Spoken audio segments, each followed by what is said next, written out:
Hi friends, இன்றைக்கி நம்ம ரொம்ப ஹெல்த்தியான ஒரு கருவேப்பிலை பொடி வீட்டிலே குயிக்காக நம்ம எப்படி பண்ணுறதுன்னு பார்க்கலாம். இதுக்கு தேவையான பொருள் வந்து ஜீரக மிளகு, கடலைப்பருப்பு, வரமிளகா, உளுந்து, பூண்டு, கருவேப்பிலை. நான் வந்து கருப்புளுந்தோட ஹெல்த் பெனிஃபிட்ஸ் வந்து அதிகனால அதை எடுத்திருக்கேன்.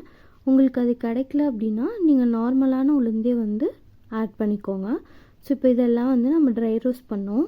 ஸோ ஒரு பேனில் 10 பல் பூண்டு, காரத்துக்கேற்ப வரமிளகா, ஒரு ஸ்பூன் வந்து மிளகு, ஒரு ஸ்பூன் வந்து ஜீரகம். ஸோ இது எல்லாத்தையும் நம்ம வந்து ஸ்லோ ஃப்ளேமில் ட்ரை ரோஸ்ட் பண்ணி எடுத்துக்கோங்க. அதே பேனில் ஒரு கப் வந்து கடலைப்பருப்பும் நம்ம வந்து ஸ்லோ ஃப்ளேமில் ட்ரை ரோஸ்ட் பண்ணி எடுத்துக்க போகிறோம். ஸோ சேம் குவான்டிட்டி கருப்புளுந்தும் நான் வந்து ஸ்லோ ஃப்ளேமில் ட்ரை ரோஸ்ட் பண்ணி எடுத்துக்க போகிறேன். ஆல்ரெடி நான் சொன்னது தான், உங்களுக்கு கருப்புளுந்து இல்லைன்னா நீங்கள் நார்மல் உளுந்தே ஆட் பண்ணிக்கோங்க. ஸோ இப்போ இதெல்லாம் வந்து ஃபியூ மினிட்ஸ் வந்து கூல் டவுன் பண்ணதுக்கப்புறமா கருவேப்பிலையோடு சேர்த்து நம்ம அரைக்க போகிறோம். ஸோ நான் வந்து ஒரு 5 days ரூம் டெம்பரேச்சரில் ட்ரை பண்ண கரி லீவ்ஸ் எடுத்திருக்கேன். அதாவது அதோட ஈரப்பதெல்லாம் போய் இந்த மாதிரி தொட்டோன்னா கிறிஸ்பியாக உடையிற மாதிரி கண்டிஷனில் இருக்கணும்.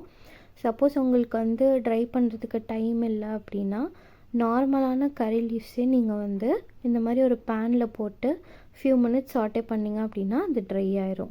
ஸோ இதுக்கப்புறம் நம்ம கிரைண்ட் பண்ணலாம். கிரைண்ட் பண்ணுறப்போ தேவையான அளவு உப்பும் கொஞ்சமாக பெருங்காயமும் ஆட் பண்ணி கிரைண்ட் பண்ணிக்கோங்க. ஸோ பொடி வந்து ரொம்ப ஃபைன் பொடியாக இல்லாமல் லைட்டாக இந்த மாதிரி கொரன்னு இருக்க மாதிரி அரைச்சிக்கோங்க. இப்போ வந்து நம்ம பொடி ரெடி ஆயிடுச்சு.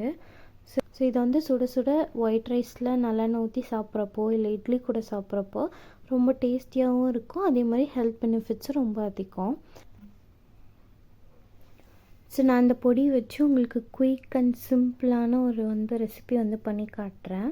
பொடி இட்லி, அதாவது பேனில் வந்து ஃபியூ ட்ராப்ஸ் ஆயில் விட்டுக்கோங்க, இல்லைன்னா கீ கூட விட்டுக்கலாம். ஸோ கட் பண்ணி வச்சுருக்க இட்லிஸ் ஆட் பண்ணிவிட்டு கொஞ்சமாக நம்ம அரைச்சி வச்சுருக்க பொடி போட்டு லைட்டாக அப்படியே சாட்டே பண்ணிகிட்டே இருங்க. ஒரு ஃபியூ மினிட்ஸ் வந்து சாட்டே பண்ணிவிட்டு நீங்கள் சர்வ் பண்ணிக்கலாம்.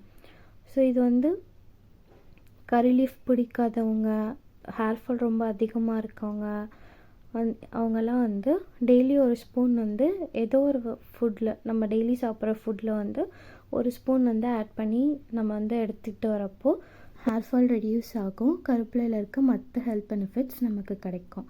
மீன்வைல் இதில் வந்து கருப்புளுந்து இருக்கிறதுனால இரெகுலர் பீரியட்ஸ், பிசிஓடி, பிசிஓஎஸ் இருக்க விமென்ஸ்க்கு வந்து இது ரொம்ப நல்லது.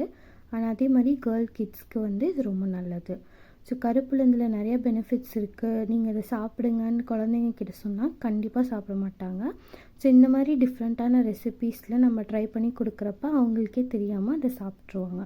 ஸோ இந்த மாதிரி ஹெல்த்தியான ரெசிபீஸ் வந்து குயிக்காக நம்ம வீட்டிலேயே செய்கிறதுக்கு என்னோடய சேனல் வந்து சப்ஸ்கிரைப் பண்ணிக்கோங்க. Thank you.